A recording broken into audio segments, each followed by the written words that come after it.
ಎಲ್ಲರಿಗೂ ನಮಸ್ಕಾರ. ಕಿರಣ ಸರಸ್ವತಿ ಯೂಟ್ಯೂಬ್ ಚಾನಲ್ಗೆ ನಿಮಗೆ ಆತ್ಮೀಯವಾದ ಸ್ವಾಗತ. ನಾನು ಇವತ್ತು ಬಾಳೆಹಣ್ಣಿನ ಪೋಡಿ ಯಾವ ರೀತಿ ಮಾಡುವುದು ಎಂದು ಹೇಳಿಕೊಡ್ತಿದ್ದೇನೆ. ಇದಕ್ಕೆ ಪ್ರತ್ಯೇಕವಾಗಿ ನೇಂದ್ರ ಬಾಳೆಹಣ್ಣೆ ಆಗಬೇಕು. ಇದನ್ನು ಸುಲಭವಾಗಿ ಮತ್ತು ದಿಢೀರಂತ ಮಾಡಿಕೊಳ್ಳಬಹುದು. ನಮಗೆ ಎಷ್ಟು ಬೇಕೋ ಅಷ್ಟು ಬಾಳೆಹಣ್ಣು ತೆಗೆದುಕೊಳ್ಳಬಹುದು.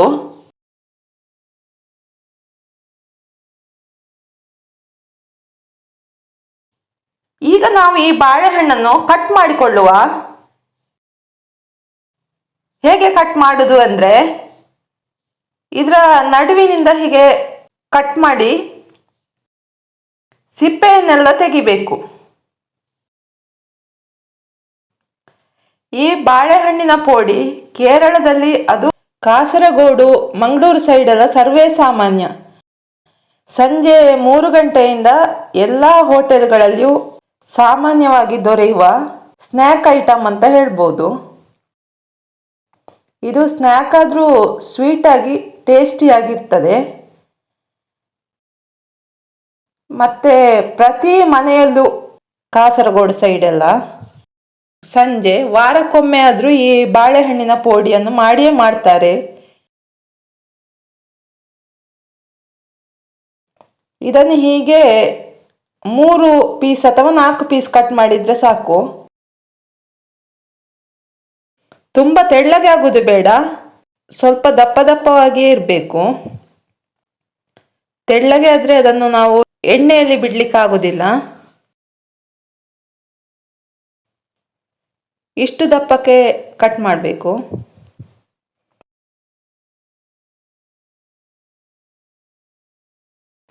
ನೋಡಿ, ಎಲ್ಲ ಕಟ್ ಮಾಡಿ ಆಯಿತು. ನಾನು 3 ಬಾಳೆಹಣ್ಣು ತಗೊಂಡಿದ್ದೇನೆ. ಇನ್ನು ಇದಕ್ಕೆ ಕೋಟಿಂಗಿಗೆ ಹಿಟ್ಟು ಬೇಕು. ಅದಕ್ಕೆ ಎಲ್ಲರೂ ಮೈದಾ ಹುಡಿ ತಗೊಳ್ತಾರೆ. ನಾನಿಲ್ಲಿ ಗೋಧಿ ಹುಡಿ ತಗೊಂಡಿದ್ದೇನೆ. 1 ಕಪ್ ಗೋಧಿ ಹುಡಿಗೆ ಚಿಕ್ಕ 1 ಕಪ್ ಅಕ್ಕಿ ಹುಡಿ ತಗೊಳ್ಬೇಕು. ಕಲ್ಲರಿಗೆ ಅರಸಿನ ಹುಡಿ ಮತ್ತು ರುಚಿಗೆ ತಕ್ಕಷ್ಟು ಉಪ್ಪು.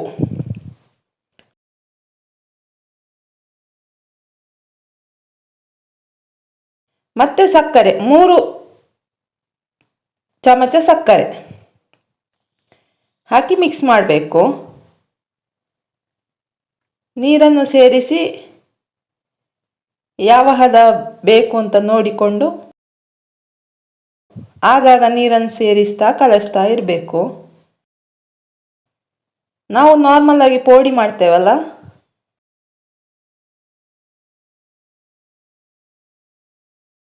ಇದನ್ನು ಕಲಸಿಟ್ಟು ತುಂಬ ಹೊತ್ತು ಇಡುವುದೇನು ಬೇಡ. ಆಗಲೇ ಅದಕ್ಕೆ ಬಾಳೆಹಣ್ಣನ್ನು ಹಾಕ್ಬೋದು.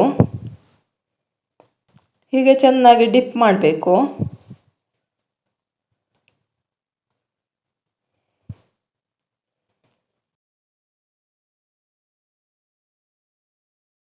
ನಂತರ ಇದನ್ನು ಎಣ್ಣೆಯಲ್ಲಿ ಬಿಟ್ಟರೆ ಆಯಿತು.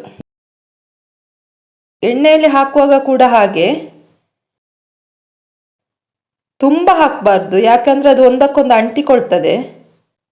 ಮತ್ತು ಉರಿ ಕೂಡ ಮೀಡಿಯಂ ಫ್ಲೇಮಲ್ಲಿ ಇಡಬೇಕು.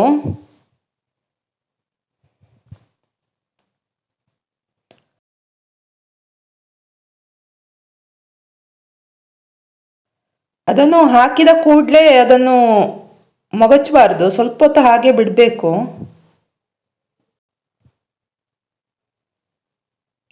ನೋಡಿ, ಯೆಲ್ಲೋ ಕಲರ್ ಬಂತು. ಇನ್ನು ಸ್ವಲ್ಪ ಕಲರ್ ಬರಬೇಕು.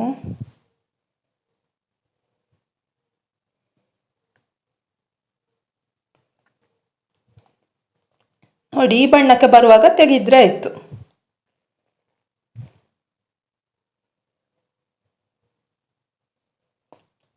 ನೀವು ಒಮ್ಮೆ ಮನೆಯಲ್ಲಿ ಟ್ರೈ ಮಾಡ್ತೀರಲ್ಲ, ಸಂಜೆ ಕಾಫಿಗೆ ಏನು ಬೇಕು, ಏನು ಮಾಡೋದು ಅಂತ ಆಲೋಚನೆ ಮಾಡುವಾಗ ದಿಢೀರಂತ ಇದನ್ನು ಮಾಡಿಕೊಳ್ಬಹುದು. 1 ಕಪ್ ಟೀ ಮತ್ತು ಈ ಬಾಳೆಹಣ್ಣಿನ ಪೋಡಿ. ವಾವ್, ಎಂಥ ರುಚಿ! ಈ ಮಾಹಿತಿ ನಿಮಗೆ ಇಷ್ಟ ಆದರೆ ವಿಡಿಯೋವನ್ನು ಲೈಕ್ ಮಾಡಿ, ಶೇರ್ ಮಾಡಿ ಮತ್ತು ಕಮೆಂಟ್ ಮಾಡಿ. ನೀವಿನ್ನೂ ನಮ್ಮ ಚಾನಲನ್ನು ಸಬ್ಸ್ಕ್ರೈಬ್ ಆಗಿಲ್ಲ ಎಂದಾದರೆ ದಯವಿಟ್ಟು ಸಬ್ಸ್ಕ್ರೈಬ್ ಆಗಿ ಬೆಂಬಲ ನೀಡಿ.